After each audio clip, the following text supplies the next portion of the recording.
something on their own that helps them in a match when you're not around. If their toss is getting all over the place, that can be a simple cue that they can utilize to help them get where they need to get to.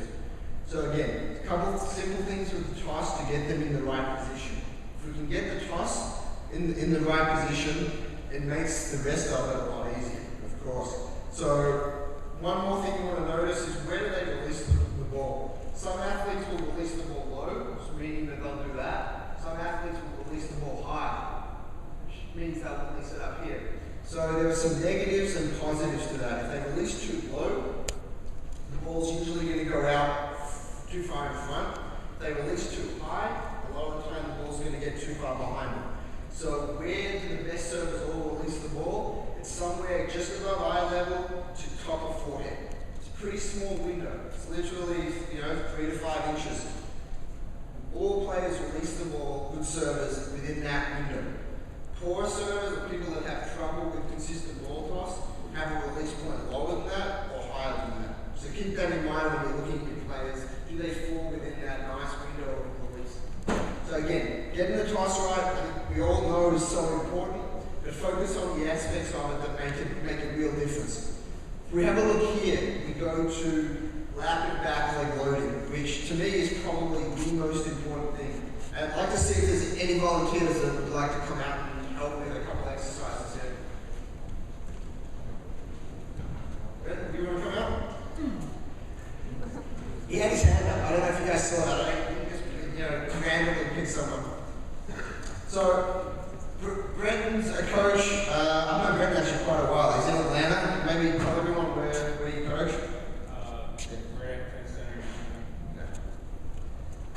So what we're going to look at here, we're going to talk about the back leg, and Brendan, maybe you can warm up a couple serves,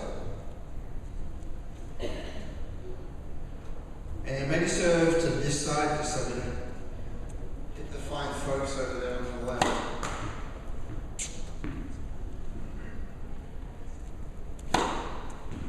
So what we're going to do, is loosening up. We're not critiquing his serve. What we're looking at is how can we teach an athlete to implement more back leg loading? And what do we mean with back leg loading? So he's going to warm up a couple more. I'm going to go back to the slides and talk about positioning. So he's got, when we look up here, we've got this lack of twist rotation. If you look at these serves, some of you may look at that and think there's knee bend there, and that looks good. All these three serves aren't effective serves.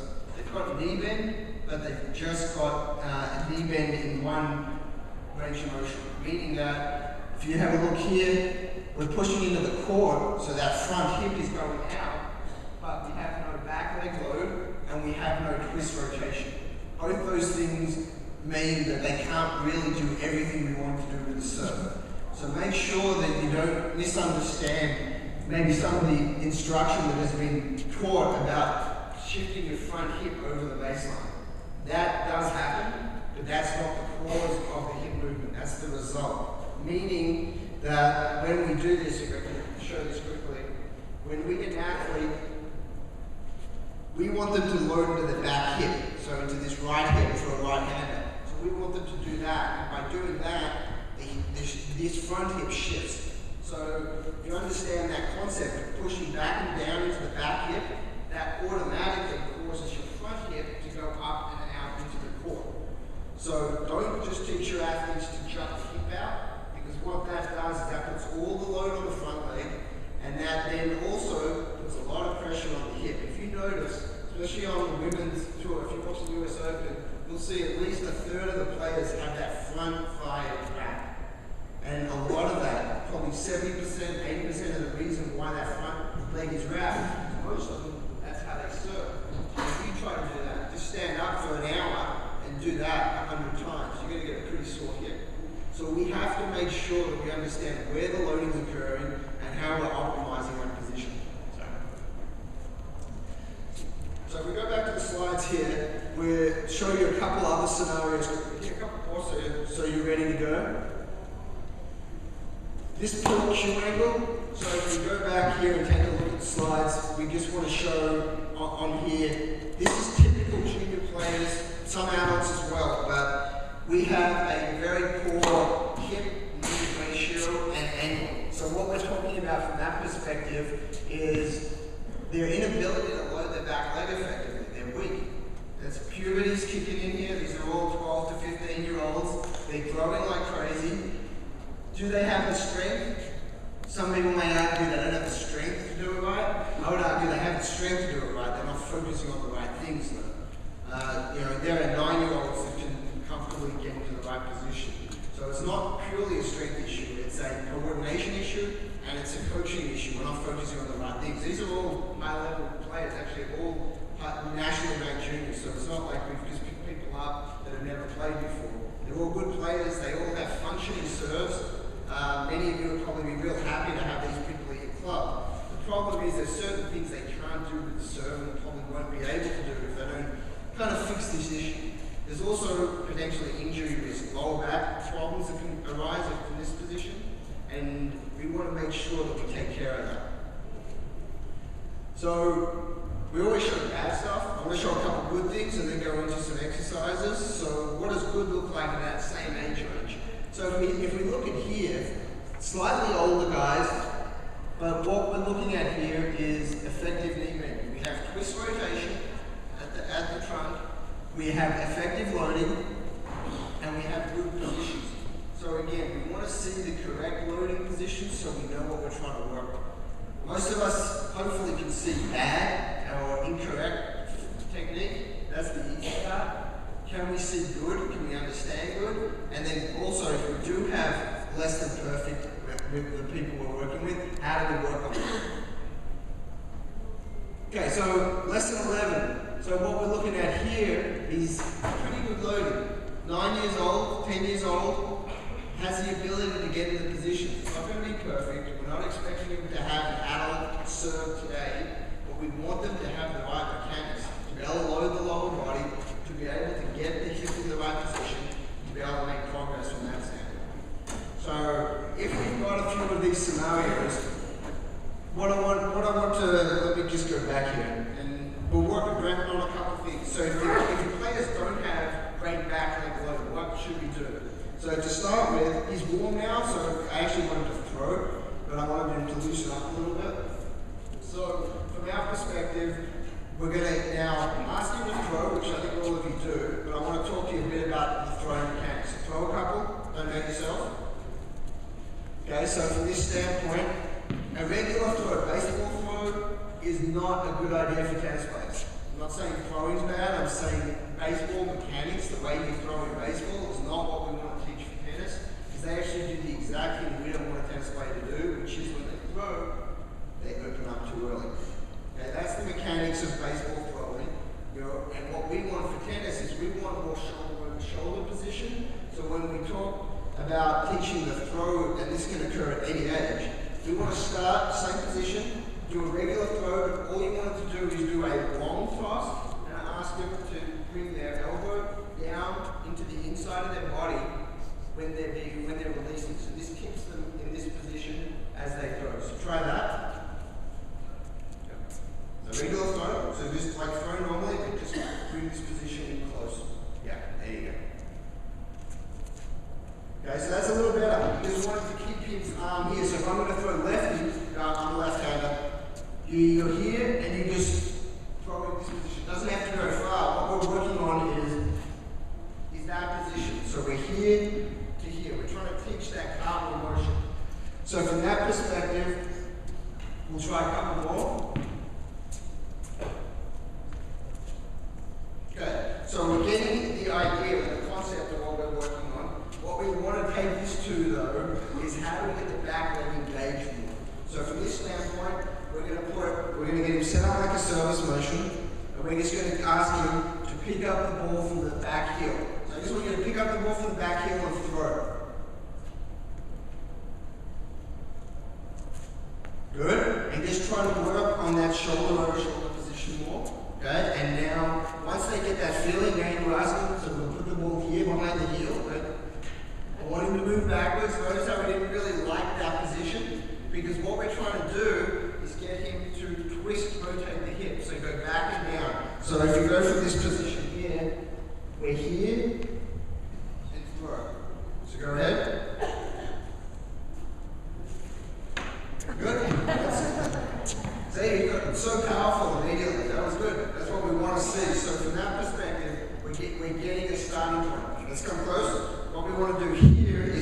2 balls. We're going to do one, followed by another. We make him twist even further. Go ahead. Good. I want you to jump now though. So this second one, take it down and then jump like you're going to serve. Yep. No, that's perfect. Grab that. Good. So you're just starting to progress. Again, we want to make sure that we get the back leg to load effectively so that we can get that positioning that we need. Now we're going to see, let's assume he's doing that perfectly. We're going to now put him under pressure a little bit and do it off one leg. So it's going to be in this position. You're going to start, we're going to start low. We're not going to put the ball on the ground. He's going to shake a little to hold balance. You're going to do a little of this probably to hold that position. And then from here, we throw it and release. Good. Okay, so again, now we're just activating back leg. We're making sure that the athlete understands our objective. Our objective is to train the back leg to load, store energy, release up and out into the core. Go ahead. Good. Okay, so now we're assuming they have the concept down. So now we're going to take him and ask him to hit a couple of serves. So now you're going to do the same thing, but I want you to serve off your back leg. So it's going to be here and release. Yep. So he's on one leg, it's hard to stabilize, and then go. Yep, that's good. And the first couple of times they do it, most of the time they feel a little awkward. After about 4 or 5 reps of this, they actually feel really good. And from a speed standpoint, there should be less than 5 miles an hour difference between a 2-foot serve and a 1-foot serve. Go ahead. Good. Hey, we told you guys not to sit there.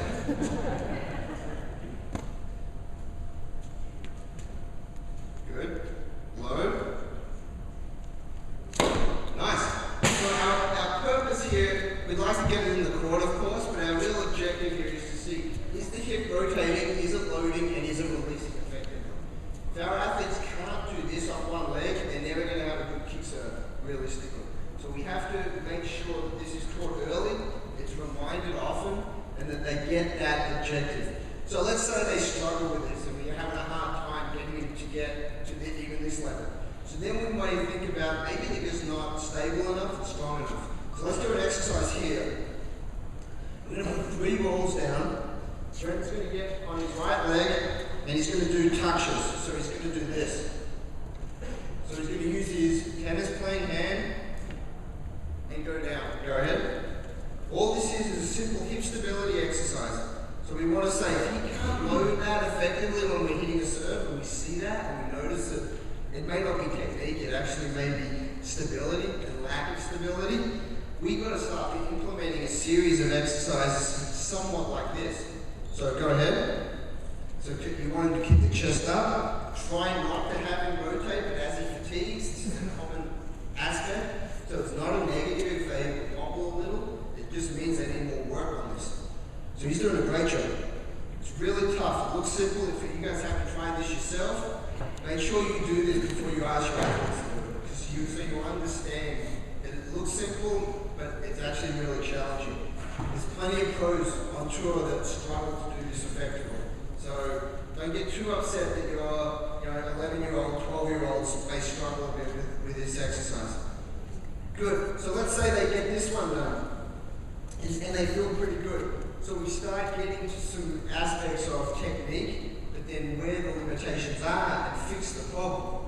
Some things just can't be fixed with technique alone. If there is limitations, if there's range of motion issues, from that perspective, I'm going to get into a couple of things that may help with that. The next one I want to show is literally the shot put tennis serve. So if we go to the next slide, I'll put that up while we do this. So if you have a look here, this is an example. So get into your loaded position. So exactly how you would load. Get your elbow right. Exactly. So we're in this position like you would be loaded. We want him to twist a little bit. Exactly. So now we've got an ideal sort of loaded position. About 60% or so on the back leg at this point. And from here he's going to shot put. So you're not going to throw. So he's actually going to put the ball, which from here is going to look, from here, like that, and it's going to go up and out. So we're going to do this and try to get this shoulder over shoulder position, okay? And just push it out. Good, exactly. So our objective isn't to go too far. I don't want you to go over the net. I actually just want you to push it out. So we want to teach that pushing motion. If your players have never shot putted, this may feel really awkward. If they've done track and field, they may be comfortable with this. But this is a really important exercise to get them to understand. So you're getting to rotate the hip, get in that load, and now push. Good. It's an upper body and hip movement, and we're trying to get into that back hip and then control the position. So again, challenging exercise because they haven't done that motion well enough, but we're trying to teach positioning of the body so that they're in the right frames as they go through this. Yeah, we go to the next slide. Elbow position. Probably one of the biggest obvious things that we all see when we look at players is their elbows too high or too low. And there's problems I think we both realise with both of them. So these are examples of low elbow positions. Standard stuff, not crazy. I didn't want to show you the obvious ones where their elbow is literally by their side. But these are those kind of grey area ones where a lot of you will look at and you may leave it alone. And you may not deal with it. It's still too low. You don't want to let these go. Even with a young player, these are slightly older, but even when you're working with young players, there's no reason for them to have a low elbow. So how do you work on that? So there's two cues that work really well. The first one is when they're taking a racket back. So I'll demonstrate on this one from a lefty standpoint. When they take their racket back, if they look at the tip of the racket and they keep their eyes on the tip of the racket, that allows them to get into this position. It's very difficult for them to go really low because they won't see the tip of the racket. So it's more a visual cue. It doesn't work 100% of the time. For most athletes, it gives them something to think about to allow them to get into this position. So they follow the tip of the racket with their eyes and it gets them there. So that's one cue. The second thing that I'll do with Brandon is more of a true biofeedback. You can use a towel, you can use a floaty, a pool floaty. So what I'm going to do is actually wrap it around his arm right here. And all we want to do is give enough distance that when he gets down too low, it actually touches his side. So let's hit a couple of serves and just want him to see what happens. Go ahead. Regular serves, so full motion. So Brendan's got good elbow position, so it's not happening. I want you to, can you give me a low elbow so they see when that towel hits there. Notice how the towel hits the side? That gives you probably 2 to 4 inches of warning before it gets too low. So it's a way for them to realise that I'm getting too low. And you can put that out as far as you need it based on where you want their arm position. And this is a great tool that really works well. You can use a towel. I travel usually with floaties as well, which is good because you can put as much air in as you need. So you can make them 6 inches, you can make them 3 inches, depending on what you're trying to do. So again, really simple, inexpensive way to get them to feel the position that you want to get them to feel in. So again, why do we care about elbow position? Because of back hip loading. If they go too low, they can't really load the back hip. Because if your elbow's down here, you can't push into the ground this way. Whereas if your elbow's here, you could really get into that position. If it's too high, what happens? The big thing that happens when the elbow's too high, I'll show you, if we go back to the slides, I'll show you a too high example. So these are scenarios of athletes that are too high. This is during loading. This is not before loading. This is actually when they're loaded. Okay? So they just don't have a lot of lower leg involvement. And usually that goes side by side. Athletes that don't have a lot of lower leg involvement have high elbow positions. Why? Because their sinking isn't right. They haven't loaded their hips effectively. And from here, what's going to happen is they're going to get down their back too early. So again, it's a big issue. It's relatively easy to fix if you're focusing on the right things. So the question you have to review is, why am I analysing these things correctly? Am I picking up the issues? And once you are, am I looking at the right fixes? Because a lot of the time we go straight to contact, and we try to do a lot of stuff at contact. Let's change the ball position, let's work our hand a bit differently, things like that. That's really the solution.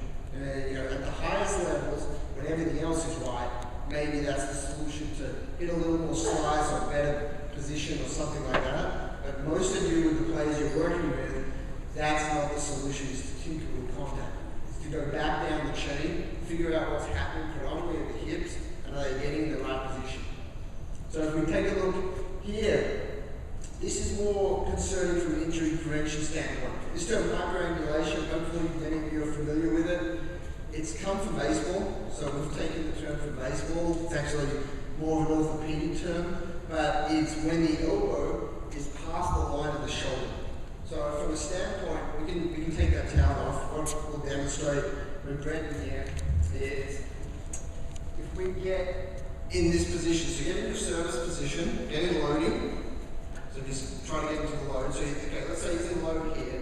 What happens is when people hyperangulate, this shoulder stays where it is, this elbow goes out back here. So the elbow gets behind the line of the shoulder. And that's a normal aspect of what an athlete's going to do if they want to get more range. It's not the right way to get the range. So from the perspective of he's trying to get range by doing that, he's trying to rotate, he's rotating from the shoulder joint, he's really trying to push his shoulder in a really dangerous position. Most players that do this and have a long career have shoulder surgery. It links with shoulder surgeries in baseball and in tennis. You can all think about pros that have had shoulder surgery. You review their motion. This is what is one of the major causes. So, what are we trying to accomplish then? We're trying to get range and we're trying to twist. So instead of doing it here, what we do is we get the elbow in line with the shoulder, you drop into the load, so drop your hips, and then we're going to twist at the hips. So he's twisting, keep twisting. So he's getting as much range as we want, way more than he needs. But he's getting it from here, he's not getting it from here. Great job. So, do you guys understand? That's a huge difference. Don't get the range from the shoulder, get the range from the hip. All of you remember Sampras probably had the most range of any player ever. You saw his back when he served. He had perfect shoulder position. His elbow was always in line with his shoulder. And all he did was, from here, he then rotated with the hip. My elbow's still in line with my shoulder, but my hip is all the way around. So understand that that's where the range comes from. Really, really important concept, not only from an injury prevention standpoint, but also from a loading standpoint. You can't generate as much pace from your shoulder as you can from your hip. Your hip has bigger muscles around it. You have the ability to load better from there. So use what you were given, or tell the athletes to use what they were given. Optimize efficiency is what we're trying to do here. So if we go back to the slides, examples, these are all scenarios of hyperangulation. Okay? All these scenarios have people that have had issues from a standpoint of getting that elbow too far behind the shoulder. So we have a look now. So kick serve. Kick serve is the one that comes up a ton. Most players that come into kick serve have the same issues. They open up way too early, they don't back leg load and have twist rotation. It's pretty simple why they don't get kick serve. It's usually the same reasons. And they're relatively easy to fix if you're looking at the right thing. You see a lot of times that, coaches, and you've probably all done this, and I've probably done this myself at one point, I'll say, okay, let's do this one.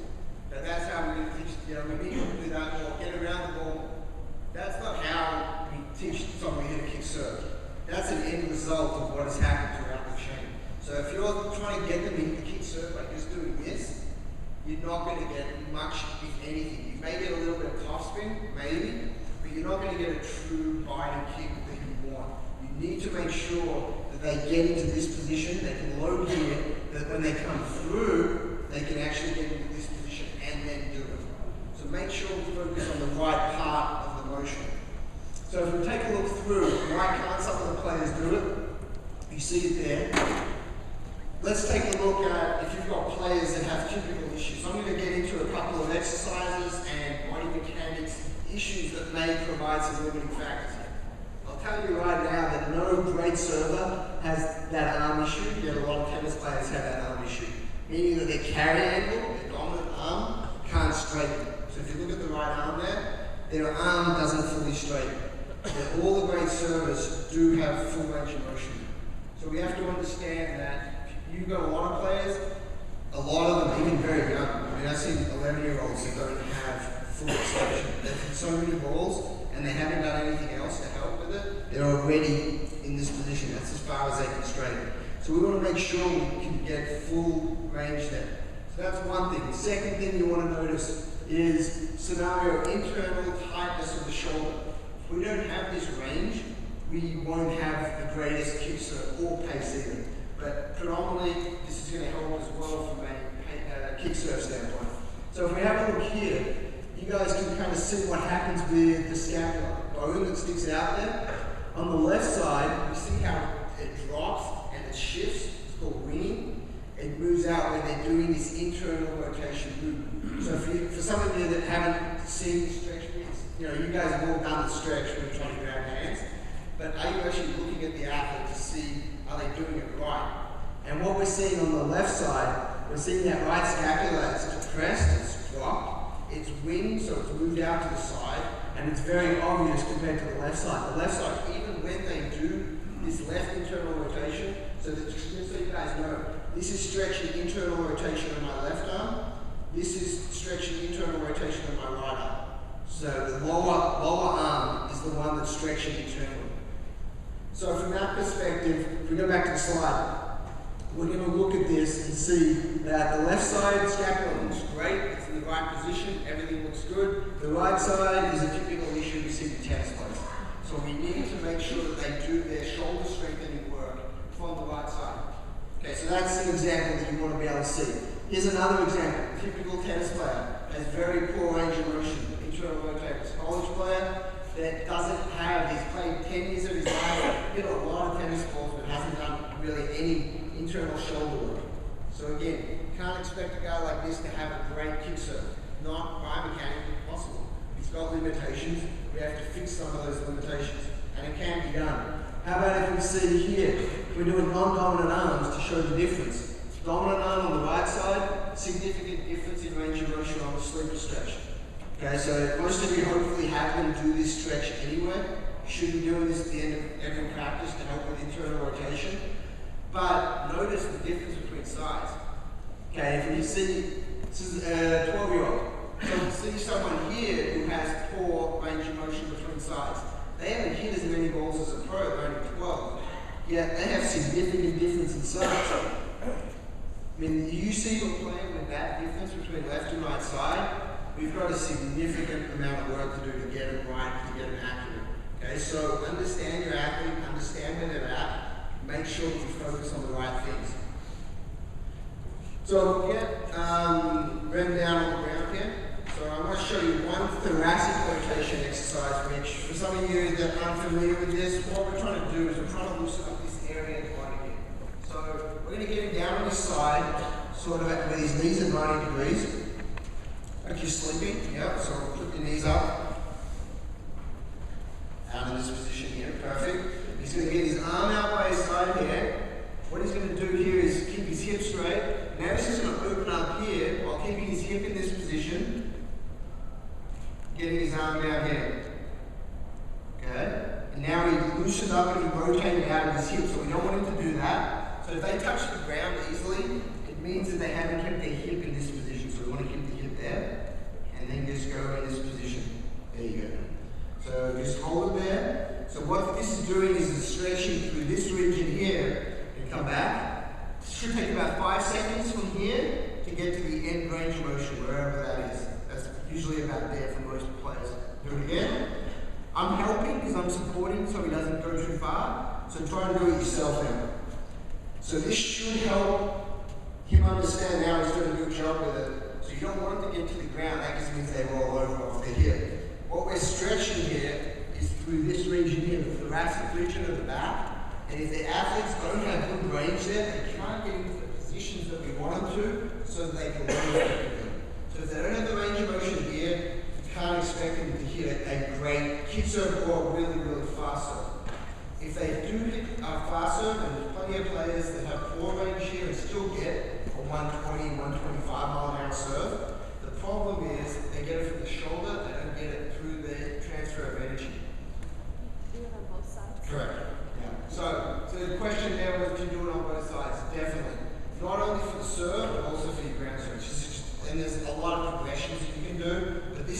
starting point. Have your athletes do at least 2 sets of 10, 3 times a week, 5 seconds to here, 5 seconds back. Okay, so it's a good, simple thing to do. Do it at the end of practice. Add it to your end of day stretching routine. So if we take a look here, this is one that always frustrates me. Such a simple fix, yet way too many people don't fix it. They let it go. You see it on the Pro Tour, especially on the women's side, way more than you should.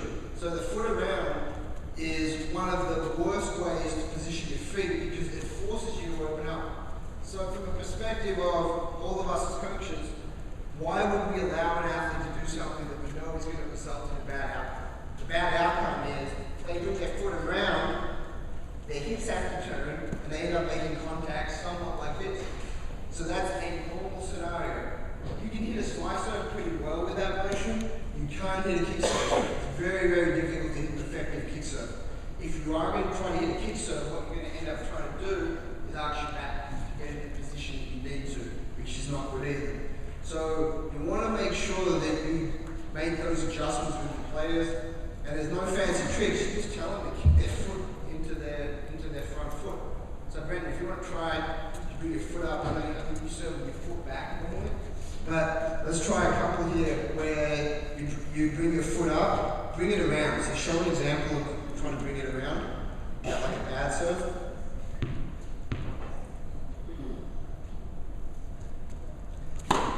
So you can't even hit a bad serve. That was a perfect serve. Exactly how you meant to. Can you try to actually bring it around? Yeah. Yeah, so that's a little extreme to most of us, but you know you've got players in your club that serve like that. So we want to make sure that we make that adjustment, and it's very simple. You just get them to kick their foot into the front foot, and there's no way they can get around if that happens. And this only occurs, as we know, with people that bring their foot up or have their foot up service technique. Yeah, so actually you can stop. I know we're getting a bit short on time, so we'll go to the next one. So next slide. Okay, this has a relationship to what we've been talking about. Over-rotating too early is a result, it's not the cause. So if you look at someone and you see them over-rotate early, that's because they screwed up earlier up the chain, and you have to then go back and figure out, was it lack of hip loading, which is usually the case? Did they end up bringing their foot around? Because if you have a look at these scenarios, these examples actually do bring their foot around. I mean, I think all of you have seen Venus and how she really brings her foot around, her hips open up way early, and she can still hit, you know, up until a couple of weeks ago, the fastest serve ever. But she's also had a lot of core problems, she's also had a lot of issues, as well as she's never been able to hit a kick serve. The second serve's always been a slice serve, and you have a reason it's not, because she's a female, so people make the argument that females can't hit a kick serve. I completely disagree with that. I think there's no reason why they shouldn't be able to hit a kick serve. There are some technical things that happen that maybe aren't focused on when they're younger, and they get into bad habits, but there's no reason why there should be a gender difference in the ability to hit a kick serve. So if we take a look here on the next slide, examples of early shoulder rotation. I want to talk a couple scenarios. We've been doing quite a bit with analytics looking at serve position and what happens.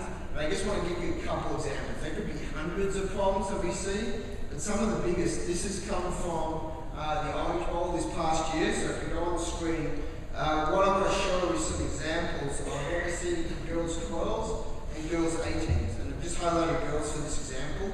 But it's somewhat similar in guys. They do a little bit better job of positioning, but when they're 12, what do we typically see? And this is all data from the Orange Bowl. So the best 12 players in the world. Typically, under pressure, they get a serve in the middle of the box at 12. So we kind of understand that. The question is, how do you guys teach? Where do you teach your players to hit their second serves if they're at the highest levels? If you notice here, if you can see here, we have 80% that go wide, 61% in the body. This is when you combine first and second. 13% tip. So we have to understand that those scenarios are understandable at 12. I don't think we would be surprised by that. I think we feel that they don't have the confidence